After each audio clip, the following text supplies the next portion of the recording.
तो जैसे कि लास्ट एपिसोड के अंदर हमने देखा था शी जियान को मरता हुआ देखने के बाद वो कोंग जो होता है वो बहुत ही ज़्यादा घबराने लगता है और वो घबराते हुए जो जियान चैन होता है उसे बोलता है कि जियान चैन बस ये थोड़ी सी मिसअंडरस्टैंडिंग थी, इसीलिए तुम्हें इसे सीरियस लेने की ज़रूरत नहीं है। जो सुनते के साथ ही जियान चैन जो होता है वो अपने सोड और नाइफ को तैयार करते हुए जो वो कोंग होता है उसे बोलता है कि क्या तुम्हें अब अपने फैसले के ऊपर रिग्रेट हो रहा है, लेकिन अब अगर रिग्रेट हो रहा है तो इसके लिए काफ़ी ज़्यादा देर हो चुकी है।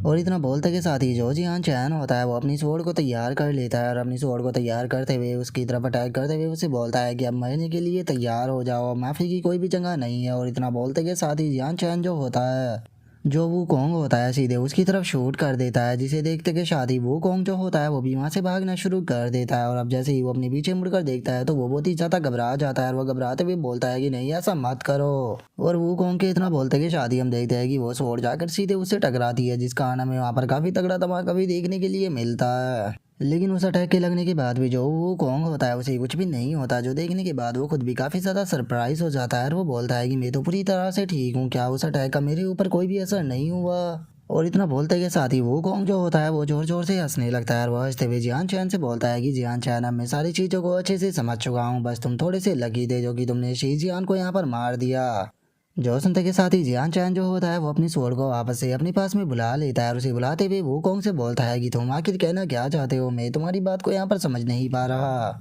जो सुनते के साथ ही वो कोंग जो होता है वो चिल्लाते हुए जियान चैन से बोलता है कि सभी को ऐसा लगता है कि यहाँ पर तुम्हारी स्वॉर्ड जो थी उसने सी जियान के यहाँ पर बैरियर को तोड़ दिया था, लेकिन ये हकीकत नहीं है। जो सी जियान था उसने यहाँ पर अपने किंग वेपन का यूज जो था वो बहुत ही बेवकूफ़ तरह से किया, इसीलिए उसने इस चीज़ के ऊपर ध्यान ही नहीं दिया कि उसे अपनी स्पेशल पावर को मेंटेन कर रखना चाहिए, जिस कारण उसके ऊपर लगा हुआ प्रोटेक्शन बैरियर जो था वो हट गया। और उसी टाइम पर किस्मत से जो तुम्हारा लकी शॉट था वो भी जो शी जियान था उससे जाकर टकरा गया, जिस कारण शी जियान का ध्यान भी हट गया और तुमने उस मौके का फ़ायदा उठाकर उसके ऊपर अटैक कर उसे मार दिया। और वो कोंग की बातों को सुनने के बाद जो मूलिंग होती है वो अपने मन में सोचती है कि एक बार के लिए जो वो कोंग कह रहा है वो सच भी हो सकता है, क्योंकि जियान चैन चाहे कितना पावरफुल भी क्यों ना हो, लेकिन वो यहाँ पर लगे हुए सी जियान का जो किंग बैरियर था उसे इतनी आसानी से नहीं तोड़ सकता था। तो क्या इसका मतलब ये सच है कि जो सी जियान था उसके बैरियर को जियान चैन ने नहीं तोड़ा, बल्कि वो खुद यहाँ पर अपने बैरियर को मेंटेन नहीं रख पाया, इसीलिए जियान चैन ने अटैक कर उसे इजीली ख़त्म कर दिया।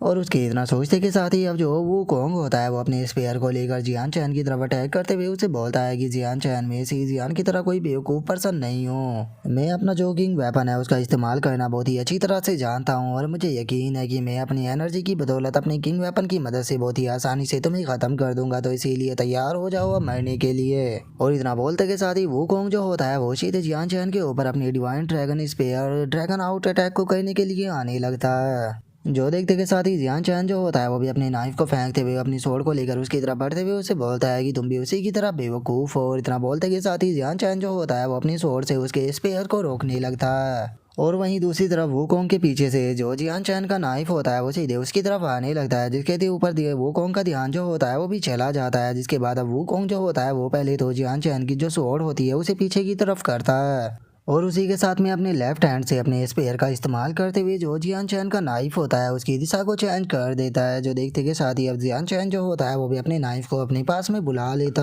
है। और अब इस चीज़ को देखने के बाद वो कोंग का कॉन्फिडेंस जो होता है वो और भी ज़्यादा बढ़ जाता है और वो हंसते हुए जियान चैन से बोलता है कि जैसा कि मैंने सोचा ही था, मेरी प्रेडिक्शन जो थी वो पूरी तरह से सही थी, तो इसीलिए अब तुम्हें मेरे हाथों से मरने से कोई भी नहीं बचा सकता है। तो जियान चैन तैयार हो जाओ मरने के लिए, तुम्हारे मामूली से वेपन जो है वो मेरा कुछ नहीं बिगाड़ सकते। और इतना बोलते के साथ ही वो कोंग जो होता है वो दोबारा से जियान चैन के ऊपर अटैक करने के लिए आने लगता है। जो देखते के साथ ही जियान चैन जो होता है वो भी अपनी स्वॉर्ड को तैयार करने लगता है और वो अपनी स्वॉर्ड को तैयार करते हुए मन में सोचता है कि चलो तो फिर देखते हैं कि आखिर यहाँ पर असली बेवकूफ़ कौन है। और इतना बोलते के साथ ही जियान चैन जो होता है वो अपनी पर्पल एंड ब्लू स्वॉर्ड की वाई जो होती है उसका इस्तेमाल करने लगता है और उसका इस्तेमाल करते हुए अपने मन में सोचता है कि चलो देखते हैं कि आखिर तुम्हारा टर्टल का सेल ज़्यादा हार्ड है या फिर मेरी स्वॉर्ड ज़्यादा तेज़ है। और इतना सोचते के साथ ही जो कि नान होता है वो उसके ऊपर अपनी पर्पल एंड ग्रीन स्वॉर्ड से होली मून स्लैश जो होता है उसे कर देता है और हम देखते हैं कि बहुत ही पावरफुल स्लैश जो होता है वो सीधे जो वू कोंग होता है उसकी तरफ जाने लगता है। और अब इतने पावरफुल स्लैश को देखने के बाद तो जो वू कोंग होता है उसकी भी हालत ख़राब हो जाती है और वो चिल्लाते हुए बोलता है कि नहीं इसे रोको जियान चैन, इसे रोको।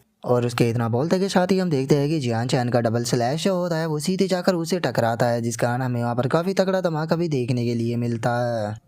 और अब जियान चैन जो होता है वो उसे बोलता है कि तुमने एक बार सच बोली थी, जो शी जियान था वो यहाँ पर मारा गया क्योंकि जो उसका किंग बैरियर था उसकी एनर्जी जो थी वो धीरे धीरे कर कर खत्म हो गई थी। लेकिन क्या सच में तुम्हें ऐसा लगा था कि यहाँ पर मेरी स्वॉर्ड जो है वो तुम्हारे इस टर्टल सेल को नहीं काट सकती? लगता है कि तुम बहुत ही बड़ी बेवकूफ़ थे। और उसके इतना बोलते के साथ ही हम जो वो कॉन्ग होता है उसको देखते हैं, जिसकी हालत बहुत ही ज़्यादा ख़राब होती है और वो कुछ बोलने ही वाला होता है, लेकिन बोलने से पहले ही वो वहीं पर ही मर जाता है। और अब उसके मर जाने के बाद जियान चैन जो होता है वो भी उसके पास में से सामान जो होता है वो निकालने लगता है, और उसी सामान को निकालने के बाद अब जियान चैन उन लोगों का शुक्रिया अदा करते हुए उन लोगों से बोलता है कि आप लोगों का बहुत बहुत शुक्रिया मेरे ऊपर अटैक ना करने के लिए। जो सुनते के साथ ही अब जो डोगो फैंग होता है वो बहुत ही ज़्यादा शौक हो जाता है और वो घबराते हुए अपने मन में सोचता है कि आखिर ये पर्सन है क्या? अच्छा हुआ कि मैंने इसके ऊपर अटैक नहीं किया, नहीं तो मुझे लगता है कि मैं भी उन लोगों की तरह यहीं पर ही मरा हुआ पड़ा होता। और उसके इतना सोचते के साथ ही जो किंजी होता है वो जियान चैन से माफ़ी मांगते हुए उसे बोलता है कि ब्रदर जियान चैन प्लीज़ हमें माफ़ कर देना, क्योंकि हम लोग जो है वो यहाँ पर आपकी मदद नहीं कर पाए। तभी जो मोलिंग होती है वो भी जियान चैन के पास में आ जाती है और वो प्यारा सा चेहरा बनाते हुए जियान चैन से पूछती है कि ब्रदर जियान चैन तुम ठीक तो हो ना? जो सुनते के साथ ही जियान चैन जो होता है वो मोलिंग का शुक्रिया अदा करते हुए उसे बोलता है कि सिस्टर मोलिंग बहुत बहुत शुक्रिया मेरी चिंता करने के लिए, लेकिन आप टेंशन मत लीजिए क्योंकि मैं पूरी तरह से ठीक हूँ। और जियान चैन के इतना बोलते के साथ ही जो लोनर होती है वो बहुत ही फनी तरह से उसकी बैग पर लात मारते हुए उसे बोलती है कि तुम एक नंबर के बेशर्म हो। जो देखने के बाद जो मोलिंग होती है वो भी काफ़ी ज़्यादा हंसने लगती है और वो हंसते हुए जियान चैन से बोलती है कि ब्रदर जियान चैन लगता है कि आपकी जो लिटिल लवर है वो यहाँ पर जलस फील करती है अगर आप किसी खूबसूरत लड़की से बात करते हो तो।